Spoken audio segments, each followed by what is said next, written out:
This is the second part of the physical separation of mixture lab. Now we're going to be looking at the process itself, and I'm going to be helping you guys get the data that you need in order for you to fill in the second portion here. So the part where it says mass of the container plus the recovered substance, and then this portion, all it's asking is subtract the value that we have from column D with the mass of the empty container. The percent of the substance recovered is based on the formula below on this handout. One thing you'll note, I have 2 stars here.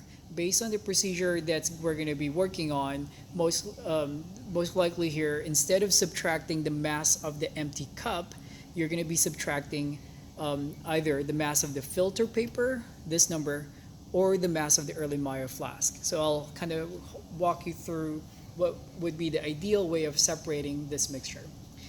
So remember, this is our mixture, and our task is to get these 5 substances separated from each other based on their physical properties. Maybe you had your own procedure set up, and after discussing all that procedure, what's considered to be the ideal series of steps that we're going to be doing to separate this. First, I need to get rid of the larger materials, and the fastest way that we can go about doing so is by using our plastic sieve.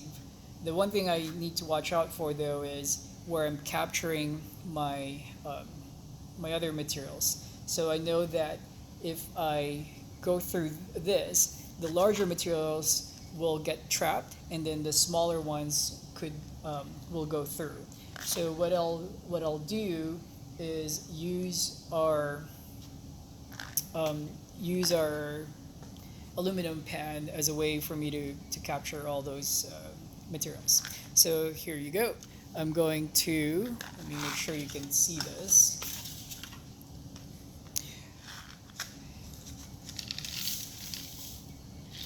And then do that. So at this point, what I have is the pop beads and the steel nuts are separated from the pop beads, steel nuts, and our pebbles are separated from the salt and the sand. So the one thing that we could do now is start dealing with these 3 large substances and separate them from each other. I know that based on the test earlier, I know that the steel nuts are magnetic, so I'm going to use our magnet to try to capture all of our steel nuts. Okay, so at this point, let me just set this down real quick. I can now, using my spoon, set the steel nuts in back to their original container. And then I'm going to measure this. Make sure it's 0. So it looks like our value is 16.07. So the first thing we were able to separate is steel nuts, 16.07. Now I still have these 2 things that I want to separate. And one thing that we found earlier is that the pop beads are able to float. So what I'm going to do is I'm going to get some water from here. You don't want to use too much of it. And let me move this over to the center so we can see.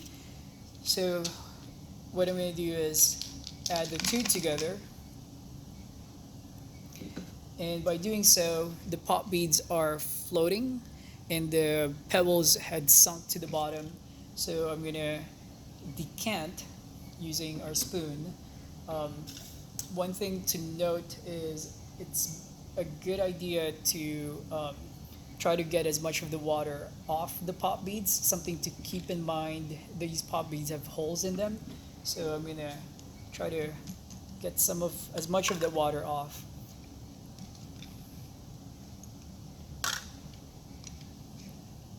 So what I'm doing is I'm decanting it. The first step that we did was a filtration step based on size. And then I did a magnetic separation. All right, so now what I have is the pop bead separated from the pebbles.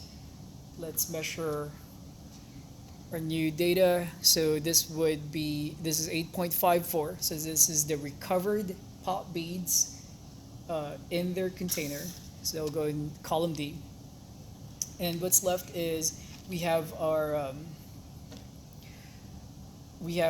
pebbles, and in this way, or one way I can do this is get rid of the water that we use to separate. So I'm just going to dump it.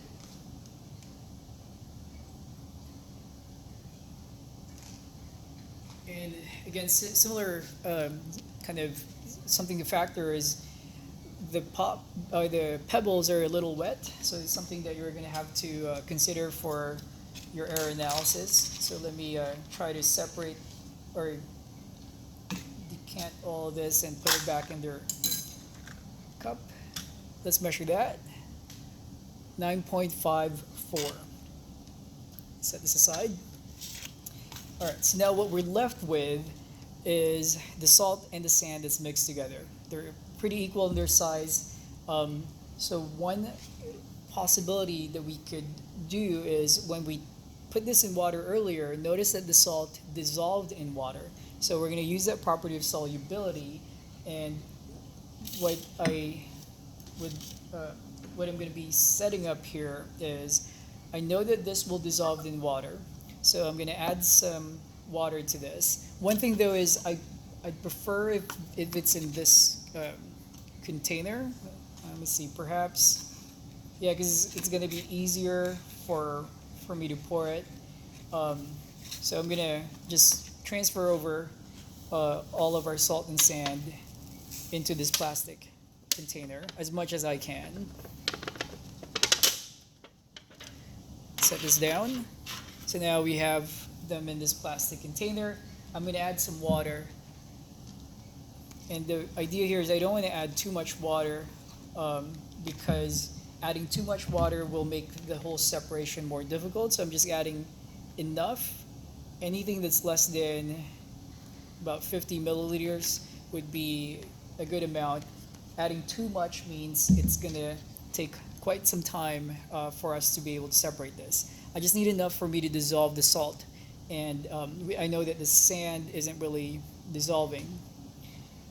So swirling this, then the next step is I'm going to be making like using our funnel and creating this the same exact shape of our filter paper. This is the same filter paper we measured earlier. So the best way to deal with filter papers is you fold it in half. You fold it again in half, so you end up with a quarter size of it. It's like a cone, and then you open it up, pick up one end, open it up like a cone, so it'll fit into our funnel. So it looks like that. And I think this is enough dissolving that needed to happen. So what we need to do is slowly, but here's the tricky part to this whole thing is I need to filter out the sand and the salt. So I want to make sure when I'm pouring this, I need to get as much of the sand off as well. So I'm going to help it by kind of like pushing it.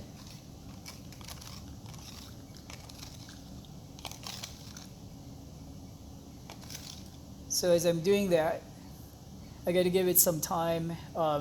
As you can see, the water is starting to pour down. But what I'm trying to do also is like I'm trying to push our sand off the plastic container and onto our filter paper. This is going through the filtration process. I'm trying to help it out with kind of pushing our sand into our filter paper. All right. So this is the part where it will take some time. And the one thing that is, remember that we still have two things that we need to collect. We need to collect the amount of sand and the amount of salt.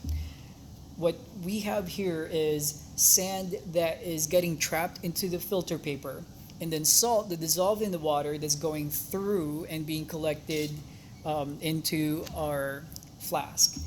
Then the next step, because this is the part where it'll take some time, the next step that I'm going to do, there's a follow-up to this, which would involve once this whole thing had filtered through, I'm going to take my filter paper, leave it to dry overnight, and then weigh that. Because the idea here is that if I'm able to really dry it out, then the only thing left in that filter paper would be mostly sand. The salt would be dissolved in that water. In order for me to separate that salt from the water, because I don't want to weigh the water, I want to weigh the salt, is what I could do is turn on our gas and our Bunsen burner using our striker, set up our fire, and what I would do is I'll place our flask up here, and if you have salt dissolved in water, if you heat it up past its evaporation point, the salt will be left behind and then the water will evaporate. At that point, that's when I could start, that's when I will weigh the flask with the salt in it. And keep in mind, we had the weight of the flask empty. So what we can do, that's why I noted over here that for calculating for the amount of sand and salt, we're gonna have to use the data of the mass of filter paper when it was not used yet, and then the mass of the Erlenmeyer flask when it was empty. Because if you consider this, the sand is now gonna be on the filter paper, and then the salt will now be trapped in the flask. And I'll provide those data for you because again, this requires like an overnight time and process here. But I just needed you to see the process of separation, at least what we consider to be the ideal way of going about this.